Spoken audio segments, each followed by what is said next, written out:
All right. Hello, hello. We are here today. This is my first podcast guest in a while, so I am so excited to bring in Rebecca Dollard. She is the motherhood mentor, and we we just recorded a podcast episode on her podcast. So if you want to listen to that, this will probably be an extension of very similar topics, just coming from a different perspective from her. So, Rebecca, if you just want to go ahead and introduce yourself, tell us all about you and how you got where you are right now. Yeah, so I'm Rebecca, and I'm a somatic healing practitioner and a holistic life coach. And where do I start? I got into somatics specifically. I had been life coaching for a couple years, and a lot of it was mindset based and emotional intelligence based. But I had this perspective of my own personal healing. I had had a lot of I didn't have the language for somatic healing yet. And if you're new to somatic healing, essentially it just is body based. So instead of only looking at cognition and thought pattern and the stories we tell, we're also looking at how your body, your whole self. So, if you think of your experiences, your emotions, they're not just happening up in your brain. It's not just mental health. It's for sure not just mental. It's happening in your chest, in your lungs, in your legs, in your movements, in your relational patterns. It's like we have these reflexes of, I know better, but I'm not doing better. Or I have these ideals, but I find myself moving in a different direction. Or I want to speak up for something, but I found myself like not able to talk. Those are things that are often happening in our body. And so I pursued somatics and just kind of fell into this world of like, oh, I finally have language for a lot. I had a lot of personal healing that happened when I started exercising that I really didn't understand. Specifically, I had a lot of abuse trauma. And so there was a season in my life where I had started doing kickboxing at home. And every time I would do it, I would break into tears. And I was just like, why is this so cathartic and healing? And it was because my body was experiencing fight for the first time ever. Like my body had never experienced a fight response.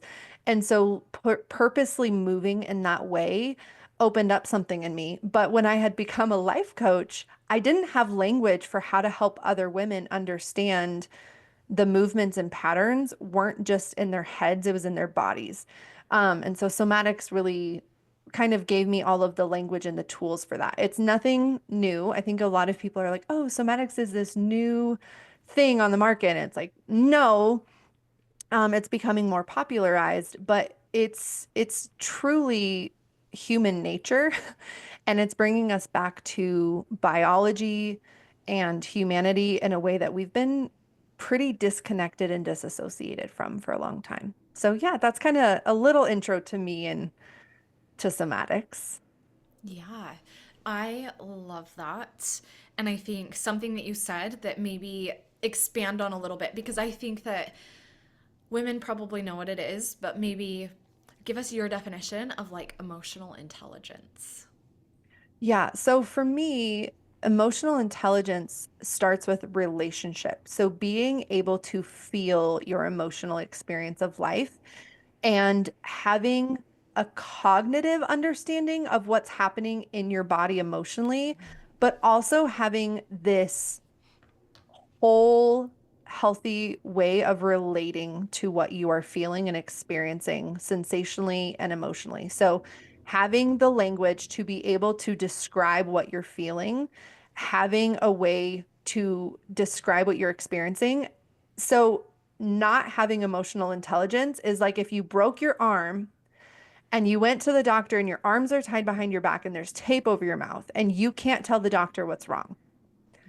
That's what's happening when we don't have emotional intelligence. So, emotional intelligence is taking the tape off your mouth and it's untying your hands so that you can describe what you're experiencing, what you're feeling. And then also, I think a big part of emotional intelligence is having an ability to metabolize, move, and be with that emotion. So you build capacity in your nervous system, both mentally and cognitively, but also in your body to be able to feel emotion and be able to either let that emotion move you appropriately or to be able to move that through you without it coming out sideways. So being able to tell when you're regulated, when you're dysregulated, when that emotion is coming from the past, present, or future, that's a big part of emotional intelligence is recognizing, is my body responding to what's happening right here and now? Or is my body actually feeling this feeling because of something in the past, aka a trigger?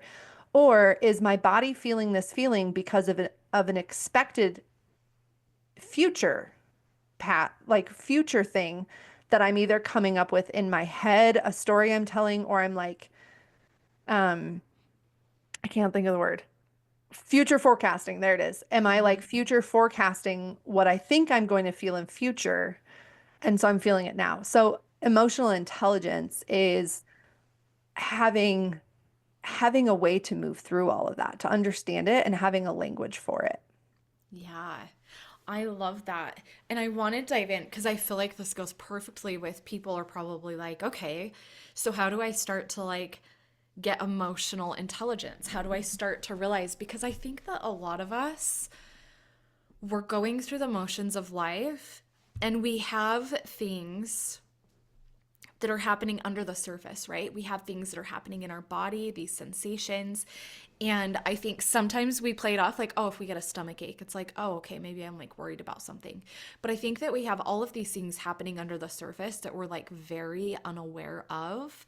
And so I just want to know, what did that journey look like for you as you started to dive into the somatic healing side of things and really Mhm. like getting in touch with your body and your emotions, and what did that look like coming from the place that you came from? Like I know that we talked about in your podcast too, like childhood and how these Mhm. patterns carry with us and these learned behaviors. So what did that look like from like your baby beginnings to lead you to where you are now? So, as far as emotional intelligence in my story, I mean, I'll kind of start with motherhood because that was such a big transition point for me. In birth, I think birth before I had my babies, I was very, very disassociated from my body and from my emotional experience. And I don't mean that I wasn't having emotions. I've always been very sensitive. I had a lot of emotions, but I was very cognitively and intuitively like disconnected from myself. And so birth and having babies, it really reconnected me to feeling parts of my body that I did not feel before and my emotions and my inner thoughts. Like I almost, it's like I became self-aware for the first time almost. It, Yeah. not that I didn't have any awareness of self before then, um, but it really brought me back into my skin in kind of a jarring way. Um, and so I just felt everything when I was a new mom. I was very overwhelmed, very overstimulated. I had postpartum depression and anxiety, but I think not just it wasn't just like a hormonal level. It was, I had had a lot of things happen to me that for some reason in motherhood, it just kind of all bubbled up. And I started feeling things and having memories, and I had all of this anger and grief come up. So I had some abuse happen when I was an infant and when I was pre-language. And so when my daughter was that age and I was looking at my daughter, I started having some experiences where I was feeling things in my body or knowing things or remembering, or I started to look at what happened to me and grieve that like my body never knew safety. My body never knew innocence. My body never knew these things. And so as a new mom, I found myself, in that season, I was really intent on being this like gentle attachment parent, which I still want to be a very conscious parent, but I don't necessarily overly identify with, especially with gentle parenting, of like, I think it can, people use it as a label for very passive, like child-led parenting. Anyways, without getting stuck on parenting philosophy, in that season, that was my like intentional goalpost. And yet I would constantly find myself so overwhelmed and overstimulated that I was like, I was never really a yeller, but I would find myself like super angry or resentful or like, I don't feel gentle. Like, Yeah. why isn't this working?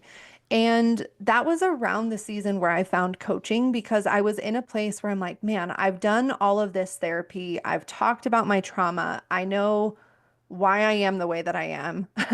I had some level of understanding, some level. I think it was way less than I thought it was at the time of what trauma had done to me. And, not only as an infant, but also as a teenager. And I found coaching and I found a lot of permission for what I felt. I felt a lot of like, don't judge your emotions. I'm not sure if you're familiar with like the life coach school. One of Mm-hmm. my first coaches was like a life coach school. And so they're, it's essentially CBT outside of the world of therapy, right? So it's Mm-hmm.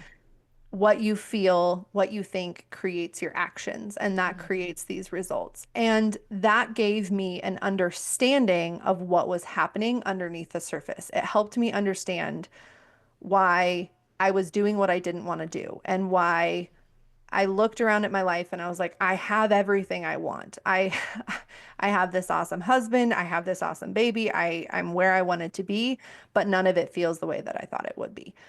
And so coaching at that time gave me more language around emotion. It gave me more understanding around my behavior. And, over the years that grew as I paid attention and became more self-aware and took the time to actually notice myself as a person, not just as this mom or this wife, but like Becca as a person, my experience of things. But somatics really was the turning point for me, because somatics helped me understand emotion as sensation and as energy. So Yeah. understanding that anxiety, what does that feel like? Where do I feel it? How does it want to move? How do I move when anxiety hits? How do I build capacity for feeling this emotional experience? So, and even today, I think one of the big things that I still am learning when it comes to emotional intelligence is I still have days where I'm like, why do I have to feel this? I don't want to feel this. It isn't pleasant. It doesn't feel good. And just coming back to this place of permission to feel, and not shaming myself for having those experiences. Because I think, especially as someone who's a coach and a practitioner helping others, there can be this pedestalized idea in our culture that somehow I shouldn't have to feel this anymore. Like, I've done enough Mm-hmm. healing now. Yeah. Do I get to not be human? Do I get to like, Yeah. I don't know, have this like spiritual experience where I'm always zen, and that's just not reality. And if I'm being really honest, that's a place where I'm in again where it's just like, damn it, like why do I have to be so human all the time? Yeah. Especially after doing so much work and healing. It's Yeah. like, shouldn't I be past this? Yep. Oh, I know that feeling so good. I had it just a few weeks ago of I remember looking at my husband and I was like, "Babe, I don't want to do this anymore. Like I don't want to feel this. I don't want to go through this. I it's it's hard work." And I want to know from your opinion. I find I find it to be more fun on the somatic side. Like, ooh, what does fear feel like in my body? Ooh, what does sadness feel like in my body? I find that a little more fun to like notice the sensation and to be with the sensation of it and kind of letting go of the thought and just Mhm. being like, no, what does this feel like in my body?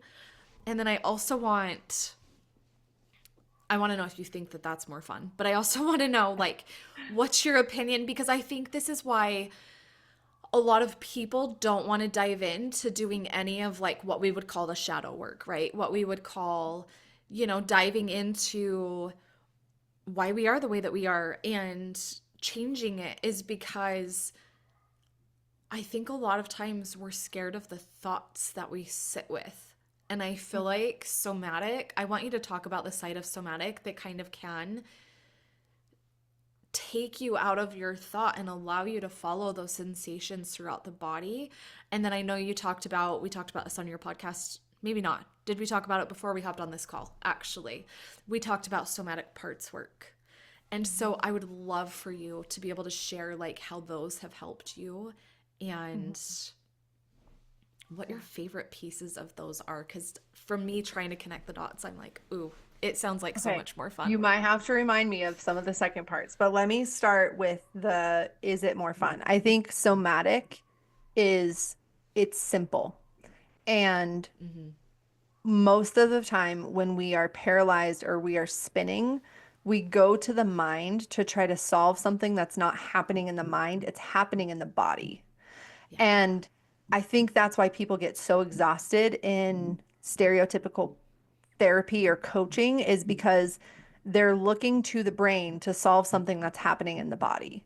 They're Yeah. looking to a cognitive, story-based solution to something where like the women that I work with, like they already know. They've done Yeah. the therapy, they've done the coaching, they've done the mindset work, and it's like skipping straight to the solution instead of like floundering in the problem is what it feels like. And I I do think it's more fun because the body is so simple and Yeah. it takes these things that we've overcomplicated and we've created so much shame and story and there's so much like swirling that happens in Mm-hmm. coaching and in therapy sometimes when we're based on story of like, well, let's just dig into why. Tell me why I am the way I am. And I think somatics is so simple because it's like, well, what's the physical expression of this? Mm-hmm. And then it's building in what I also love is it's solution oriented in that we're going to relate to what's here. And then we're also going to see, can you feel where you are? Can you feel how old you are? And then also, like, what is the future projection of how you want to move and how do we dynamically create your ability to move that way? I mean, it's like if I wanted to play basketball, I'm not good at basketball, right? I'm not going to get good at basketball by watching other people play basketball. And I think that's what we're doing a lot of times with the mind is we're trying to visualize ourselves playing basketball and doing all these things and it's like, well, visualization is great. And I'm actually a big fan on mental cognitive coaching and therapy. I think our brains are massively powerful and creative, and people really underestimate how to use their brains. I think our Yeah. culture talks all the time about mental health, but we're not talking about mental health. We're talking about mental disease. We're talking about how our mind can use tools that were meant for good and use them for massive harm for ourselves and other people. But we haven't been taught how to use our brains and bodies as a whole system Yeah. because the brain is a part of the body, but you also have this part of your brain that is not of the body. Like you can think about your thoughts. How Mm-hmm. weird is that? But so, anyways, I think somatics is simpler. I think it is easier because we are always taking into account what you have capacity for. We're taking into account your trauma and your resilience. And at least for me, especially when I'm working with clients, we are always going to work from a resourced place. We are always going to build in a protective container of boundary, of time, of energy, of capacity, of like, hey, if you jump on a call and you have deep trauma stuff coming up, but you are telling me like, I don't have capacity for this, we're not going to dig into it. We're going to resource it. So instead of being like, hey, let's do some really hard work, I'm going to be like, let's set up some pillows and you're going Yeah. to let your body lean back on those pillows and we're going to feel the pillows and we're going to feel the resource and we're going to feel the resource in the room and in your body. And so many people do the hard digging work, but they don't do the resourcing work. Um, which leads me into like the parts work, which parts work is essentially you have different parts of you. And most people will understand it, will understand this in the very simplistic, a part of you wants to do this and a part of you doesn't want to do this.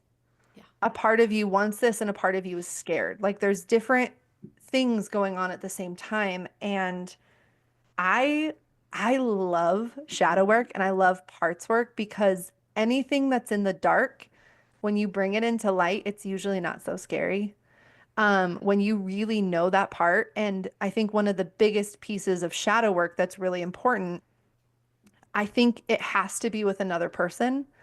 And it has to be with someone who's not scared of your darkness. It has to be with someone who has unequivocal, I don't know if that's a real word, It who is. has unequivocal love and compassion and understanding for those parts of you that you fear or that were shamed. Because I think so much of shadow work is just understanding this was a part of you that you learned was shameful, was cringy, was bad, was messy. So you learned this part of me is bad and I need to only focus on the good parts of me. But what's really happening in most people, those parts of you are still running the show, but now they're doing it without a healthy grown adult, right? Inner child healing isn't just, oh, I'm going to blame my parents for everything. It's no, you're going to take responsibility for how you're still acting like a 6-year-old, but that 6-year-old part of you, guess what? There's also like a wisdom and a play and a freedom that you can't access right now because you're not doing that inner child shadow work because Yeah. you've cut yourself off from play or wonder or Mm-hmm. creativity or rest.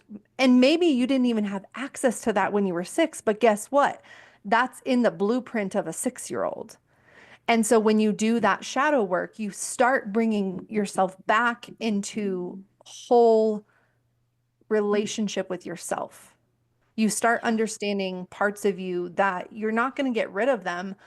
Um, there's this amazing video. I was doing some parts work with a client and she sent me this video. I'll send it to you so we can put it in the link, Yeah. um, in the podcast links. But there's this table of me's. It's this real estate commercial and she walks in and she's like, okay, stressed me, what do we do? Shy me, what are we doing? Like, and there's all these different versions of her sitting at the table. And it's such a perfect example of every part of you deserves a seat at the table, but there's Mm-hmm. some parts of you who need to not be making decisions about your parenting. Yeah. There's certain ages of you who don't have updated information about it's really not that scary to tell your husband that you don't think his joke was funny. Or Yeah.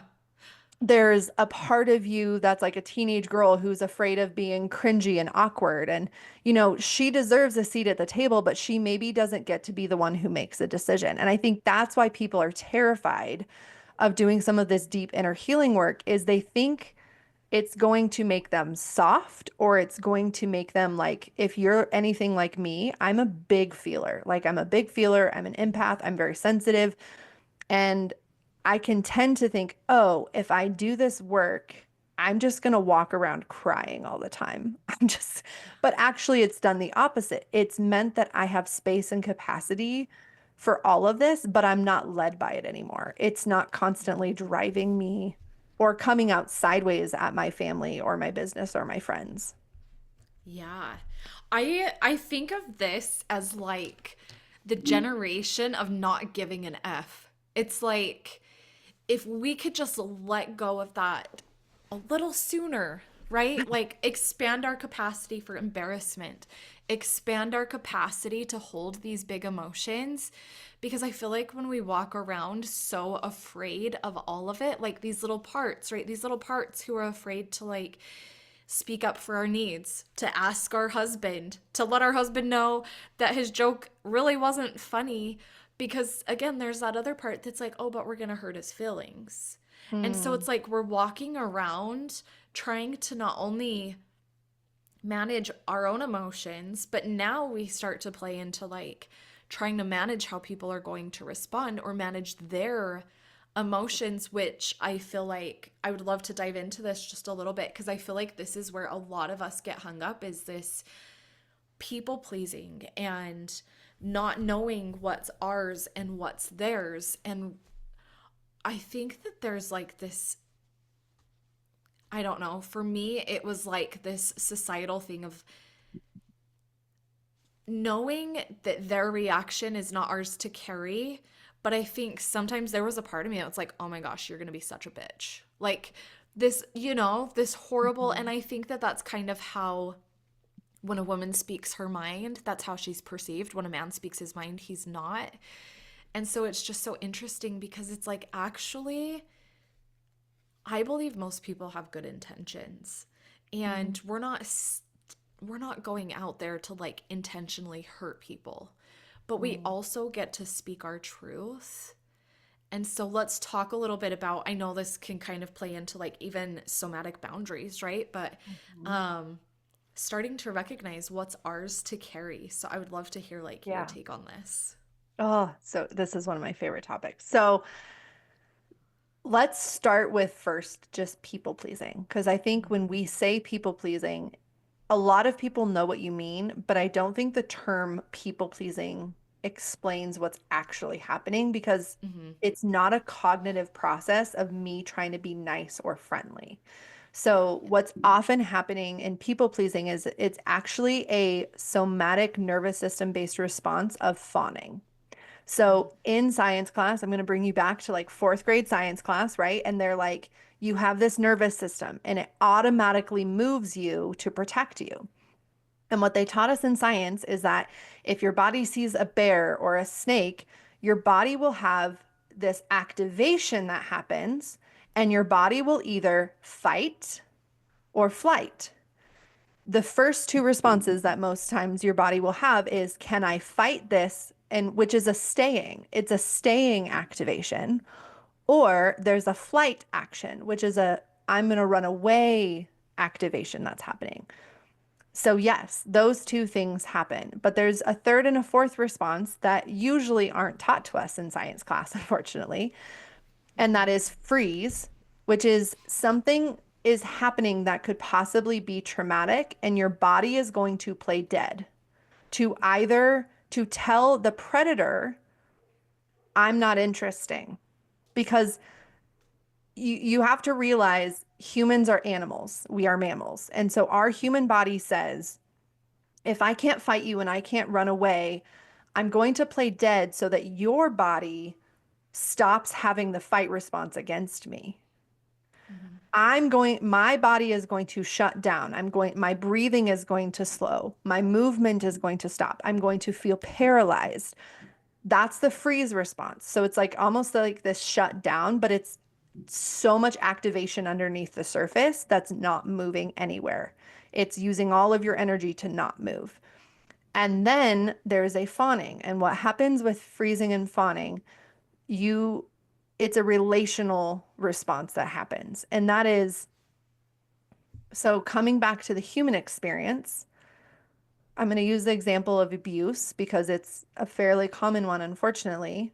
If you can't fight the person who's abusing you and you can't get away from the person abusing you, and maybe this abuse is a big T trauma, but maybe it's like it's an abuse of character. Maybe someone's yelling at you. Maybe your boss is making an inappropriate comment. Your animal body at an instinctual level, especially as a female, will say, I can't fight this. I won't win. I can't run away from this. I can't get far enough away from it. It's everywhere.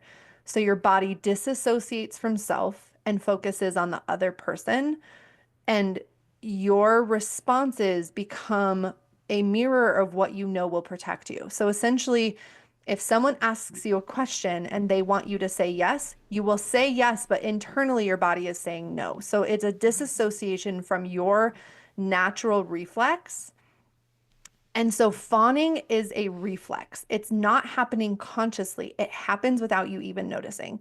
And what this can look like is women who are at an event and then they're like, I get done with the event and I'm like, did I overshare? Did I undershare? What did this person think? They have all of this social anxiety because they spent the whole night fawning. They weren't relating, they weren't connecting, they weren't authentically having fun conversations. They were disassociated.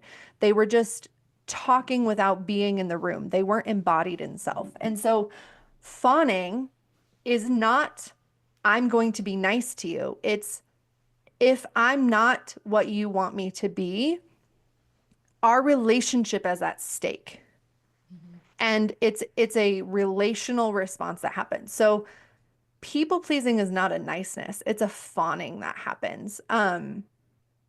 Yeah, I feel like that was a really long-winded response to that, but I think it's so important because that brings us to the somatic boundaries piece, which is how we get out of fawning and people pleasing is first we witness this the connection of things and the separation for things. So you gave a perfect example of why a lot of women don't set boundaries and why a lot of women continue people pleasing even when they don't have to.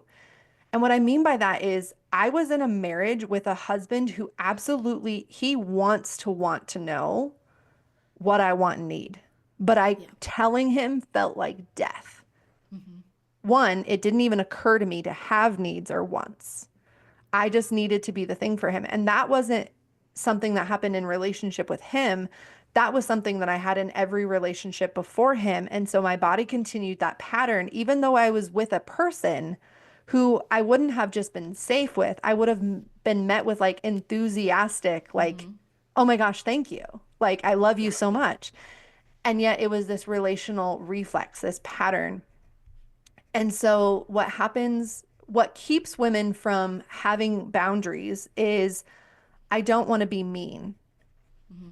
But what we misunderstand is that's working within a system that was abusive. Whether you had real tangible abuse or not, it's working within a system that denies a self.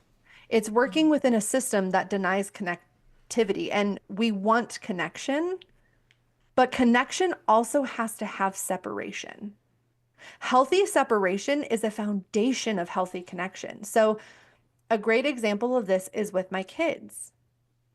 I can't have healthy connection to my kids if I am just a projection of my kids. If I am just giving them whatever they want, when they want, how they want it, they don't have a mother, they have a robot.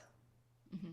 I want my kids to have this mother, Rebecca, who has this whole being, who has wants and needs and dreams and desires, and who has a whole human body because now they have a mother, Yeah.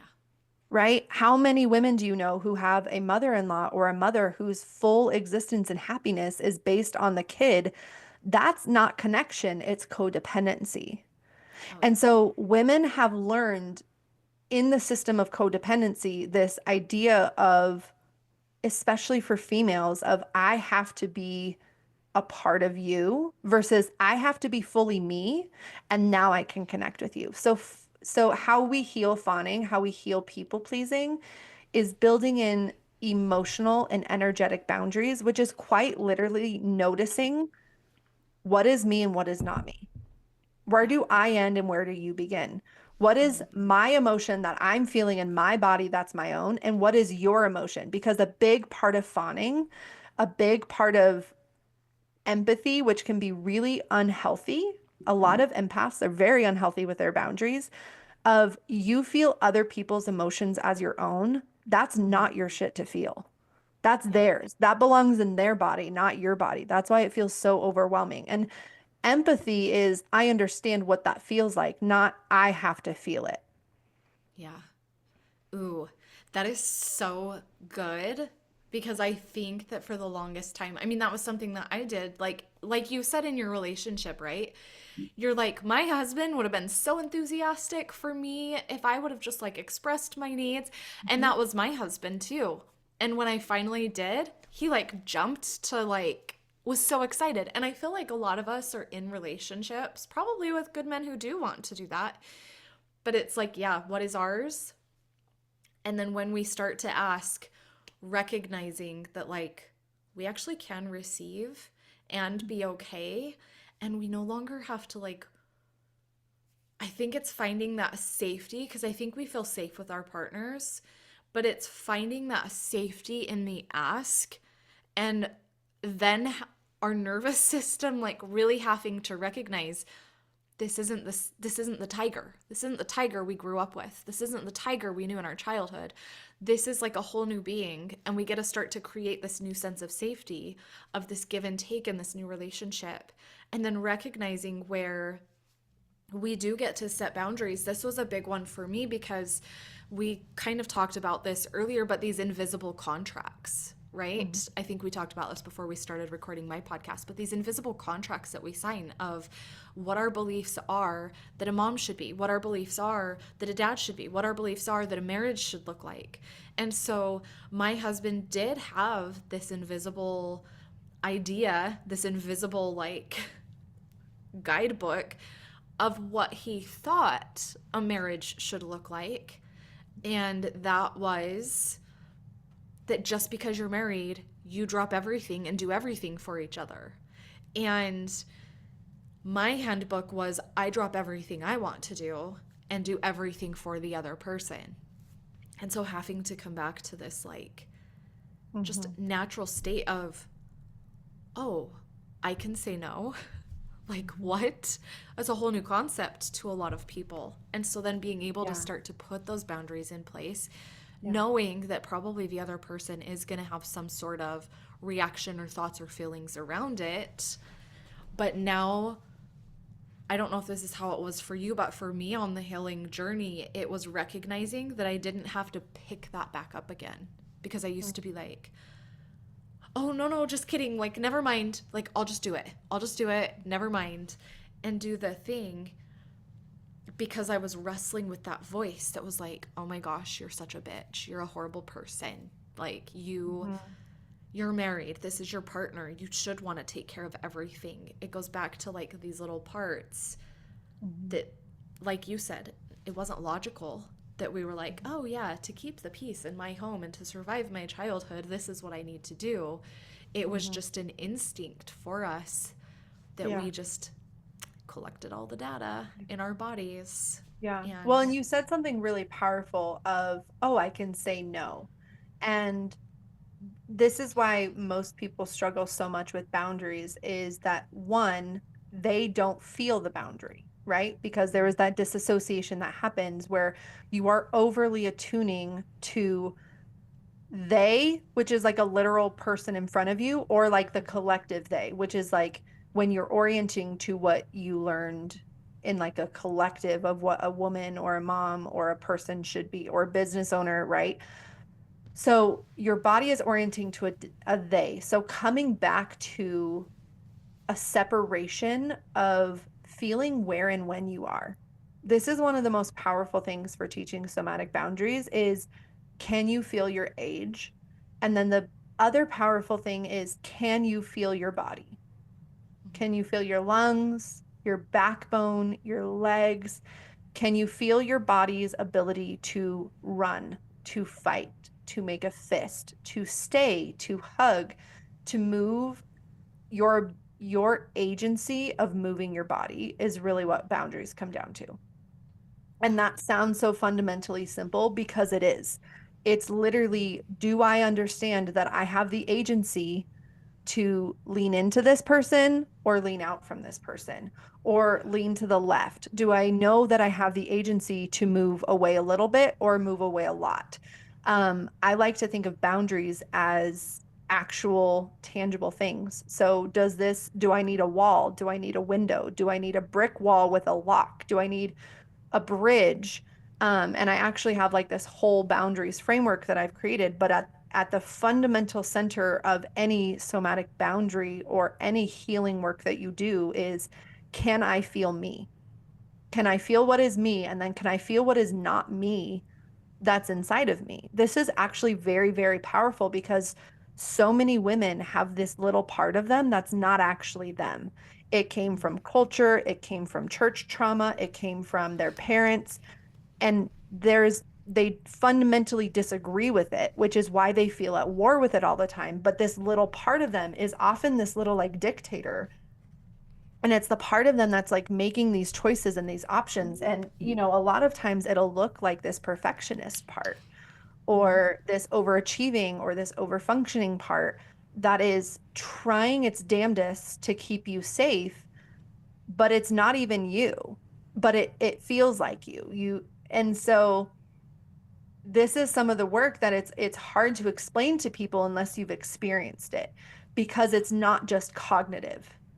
It's not just A plus B equals C. It's let's come figure out the blueprint and what's going on in your system, and then figure out how you move. Because how you heal boundaries is realizing that at any moment in any relationship, you get to decide how you want to relate to this person, what kind Yeah. of relationship you want to have with them. You have to feel your agency, but a big part of that agency and sovereignty is witnessing that I'm in a connected relationship with someone who also has their own sovereignty and agency. Mhm. And there's a massive grief that happens when you people pleasers and fawners and overfunctioners are heartbroken. It is one of the hardest things for them to work on with me. And I know it well because I experience it too when they realize that no amount of healing, no amount of perfect boundaries, no amount of perfect communication or therapy or coaching or whatever you want to call it, spirituality, whatever, will not always change someone. And now you have to be in relationship with reality. You have to be in relationship with the reality of who that person is, not who you made them to be. You stop preemptively taking care of their emotions and you let them have their own emotions. Well, now you have to face the grief and the anger and the reality of when you piss off that tiger is going to be pissed. Yeah. And you know that, which is why you avoid the boundary, which is why you avoid saying the thing you want to say. But that feels terrible in your body. And what's Mhm. beautiful when I see women healing from fawning, when I see women healing from perfectionism and people pleasing and being these over functioning, burnt out women, it's not always pleasant and pretty on the beginning. Like it's actually very uncomfortable. So when you were saying like finding safety in your nervous system, you have to understand that your nervous system thinks that resting is death. Your Yeah. nervous system thinks that doing the appropriate amount of work is not enough. Yeah. It's not good enough. It's not enough. And so then you have to face the shame because instead of outrunning shame and busying yourself with all of this thinking, oh, now you have to be with it. And that's Yep. not cute. That's not pretty and it's not cute. But what I see women come back to life. You Mhm. see the life come back to their eyes. You see the agency and the sovereignty coming back where they realize, like, this isn't perfect, but it's mine. And I'm here and I can feel myself. And like, you lay your head down at the end of the night and you're proud of what you did, even if it wasn't pretty and perfect. Mhm. But I think it's so hard because we want those pretty bows. Yeah. And a lot of times the fawning and the people pleasing is you have a beautiful heart. You have this heart that like and I know it well because like I care way too much. Yeah. I care way too much about everyone, not just like I care way too much about my kids and my husband and my friends, my family, but I also care way too much about random strangers who I have nothing tied to them, and Mhm. I don't want to change that about myself. Yeah. And I can't have my empathy blown out because then I don't exist anymore. I can't, I have to know that I exist. I have to be able to feel what is me and what is not me. I have to be able to feel that they are layers of access to me where like I can care about a stranger that I'm never going to meet, but I have to be able to feel how much time and energy and resource I have to even act on that. Yeah. Yeah. I think that's where we get to start to choose our own priorities too. Hmm. What do I have the capacity for? How much of myself am I willing to spread to And be that able to choice is act on these powerful. things? Yeah. That choice is a huge part of it because that's one of the biggest things with fawning is that you're not choosing it. And women are blown away by how much of their burnout is happening from you doing things that you do want to do, but you're not choosing it. You're not doing it for you. You're not doing it for your own values. And so I love to play the game of like, you don't have to do that. And they're like, well, yes, I do. And I'm like, well, no, there's people who don't do that. Yeah. There's people who don't do that. You could be one of those people. You could stop doing this right now if you wanted to. And I just go to the extreme sometimes because shadow work, so much of shadow work is playing with your polarity. Is figuring out like there is a part of you, there is a little part of you that doesn't want to do this. Yeah. And we have to find that part of you, but then we find the part of you that does want to do this. And now we're back in agency because now you're feeling your full self. Now we went from one side of you to the other side of you, and now you can feel everything in you now. So now Yeah. you're choosing it, and you might do the same thing. You might look exactly the same to everyone you know. I actually don't know. This would be maybe fun, maybe not fun to like ask the people around me, like, can you feel that I'm different from when I was a people pleaser? I don't know if I look that different. Yeah. I didn't have this extreme like burning everything down other than like some of my like religious deconstruction stuff, but I Mm-hmm. didn't have anything from the outside looking in where people are like, "Oh, Becca's different now." But Yeah. everything feels completely different because I'm choosing it now. It's me doing it, not Yeah. me being puppeted by like these invisible strings of Mm-hmm. responsibility and duty. Yeah. Did you feel a little bit like a rebel? Like when you started putting boundaries in place, were you like, ah, like this feels so freaking good? Yeah. Like, I don't know. I, When I started, no. When I right. started, no. Early on, it it was a big grief actually when I realized that it didn't matter how good I got, I wouldn't be able to please that shame. Like Mm, it didn't matter how many gold stars and stickers I got, I wouldn't feel good enough. mm, It was actually terrifying. I mean, part of that terrifying is a lot of my people pleasing was healing from some like pretty intense religious stuff. yeah.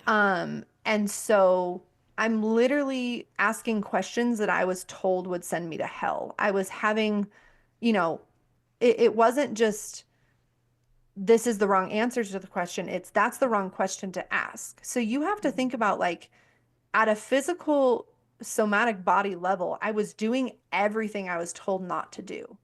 Yeah. I was feeling what I was taught not to feel. I wasn't being forgiving and nice and kind. I was rageful and angry. And somehow I Mm, had God whispering in my ear, this is holy.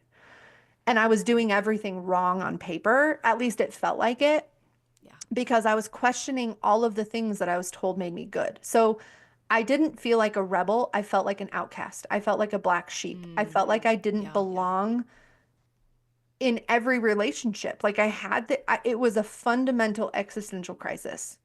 Mm-hmm. Like, who am I in my family? Who am I in my marriage? Who am I as a mom? Who am I as a woman, as a Christian? Whatever. Every, it was like someone described this once, and I wish I could remember who first said this because it's just the most beautiful example of what it felt like.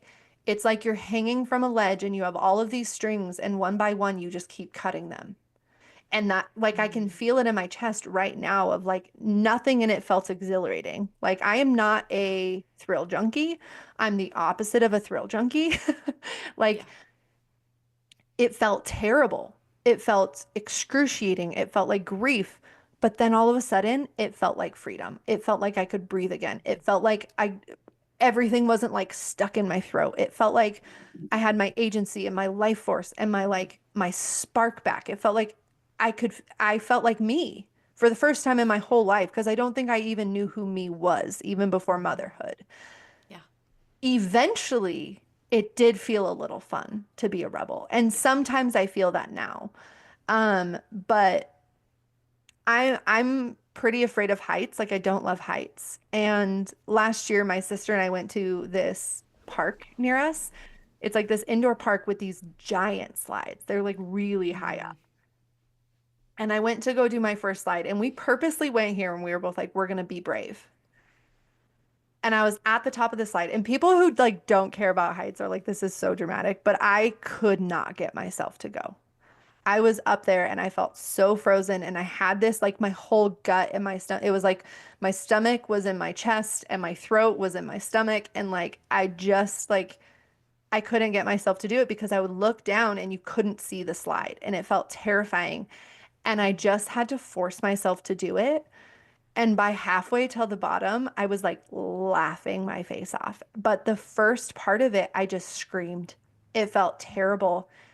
But you know what's crazy? that's how it often feels like when you're learning, when you're growing, when you're healing. It's this feeling of like, oh my gosh, I'm gonna die, I'm gonna die, I'm gonna die. And then it's like, oh my Yeah. gosh, that was so fun. Oh my Yeah. gosh, I didn't die. I literally didn't die. Like I was safe. And I had to teach my body to have, I've literally had to teach my body by putting myself in purposeful, safe situations where I logically know I'm safe, but my body's going, no, we're not, no, we're not, no, we're not. And then I'm Yeah. like, I'm gonna show you that we're gonna be okay. We're gonna go for this. And I think that's what feel like healing from people pleasing, healing from fawning, healing from anything. It can feel like that. It doesn't always feel pleasant. It can feel like activation, or it can feel like, I think of like down regulating where women are like, oh my gosh, it feels so terrible to try to rest. And I was like, Yeah. I know, because you have no capacity for pleasure. You have no Yeah. capacity for fun or play or games or recreation. And so much of that, again, it's not that you don't know you need it. It's that Yeah. in your body doesn't feel safe to slow down or speed up. Yeah. Ooh, I loved that analogy so much because I feel like that's how my journey was. It's I'd have to wake up the next day and be like, okay, I didn't die. I can try that again. Okay, I didn't die. I can try that again. And just baby step, baby step, baby step until you find Mhm. that sense of safety and this Mhm. knowing. And then it starts to get a little bit, I mean, Yeah. I say fun. I think the rebel, because it's like we've never been allowed to do this or we've Yeah. never dared do this. And now we're allowing and stepping out of our comfort zone and doing that. That was so good. I think So good. eventually, I think, you know what? Now that you said that, as soon as you said that, I was like, you know what did make it fun? When I like got myself in rooms of rebellious women. When I got myself Yeah. in rooms of women who were doing the same thing, and all of a sudden my body was able to be like, oh, I love when she does that. I love Yes. when she does that. Yeah. And then all of a sudden it woke up this rebel side of me that I was like, what if we like it when we do it too? Like Yeah. a great example of this is like body image. I remember I was Hmm. following Pink Papaya something. What's her name? I can't think of her name. I love her. But every post of hers I would see, I was just like, "God, look at her. Like freaking look at her." And then I had this little part of me that was like, what if you could do that too? Yeah. What if like what makes her any different than you? And I kind of was able to use comparison as a gift for the first time in my life. I was able to look Yeah. at other women who were doing things that if I did it, it'd feel terrible. Hmm. But if I saw them do it, I'd be like excited or proud, or like I used my empathy for my own good for the first time. Like Yeah. I would see these other women saying something or doing something or building something, and I'd be like, what if I can do that too? That's where it became fun. And that's why I'm such a proponent of groups and masterminds and retreats, Hmm. is because you put yourself in an environment where you're with other women who are like, you're not going to die when you go down the slide. Yeah. It like it's you, and they're like, watch me, I'll go first. And then they go down and you watch them and they're laughing and they're giggling and they have a smile on your face and something in your body goes, oh, this is Hmm. fun. This is okay. That's where I think healing becomes really fun because there's something about that permission. So much of our trauma, so much of our patterns, it was built in community. Hmm. And I've watched over and over, as soon as you get in a room of women who behave like that, where Hmm. the normal of behavior is, hey, I like you if you're upset today. I don't Yeah. need you to be good and grateful. I know Hmm. you love your business. Tell me how your business is burning you out today, though. Like, I really want to know. Yeah. Like, women who can hold the highs and the lows and the like success with the messy humanity, that's I think where it got really fun for me is because doing it alone feels really sucky and heavy, but as soon as you have someone else there who's not scared for you, Yeah. like they're empathetic, but they're not like I think of my coach of like when I'm going through like a deep intense moment and I just see her face and I'm like, "Oh, she's not worried about me." Yeah. There's just something about that. Yeah. Yeah. So good. So good. I think that's why it's so important to surround yourself with people. Yeah. And I think you just gave me an awareness as to why I love group coaching so much. Mm. Because, yeah, everything we do, like, yeah, it was all created in community, just like church. I mean, I had a whole church deconstruction too. And so, oh, I feel like we could talk forever, but I will wrap this episode up with a little bow Yeah. for now for you. I Yeah. want you to share for a woman who's Yeah. getting started on her journey, let's say a mom, getting started on Mhm. her journey to finding her way back to her, figuring out how to put boundaries in place. What is like one piece of advice? I call this braving her mountain. She's getting ready to brave her mountain, but what's one Mm. little piece of advice that you would want to leave with her?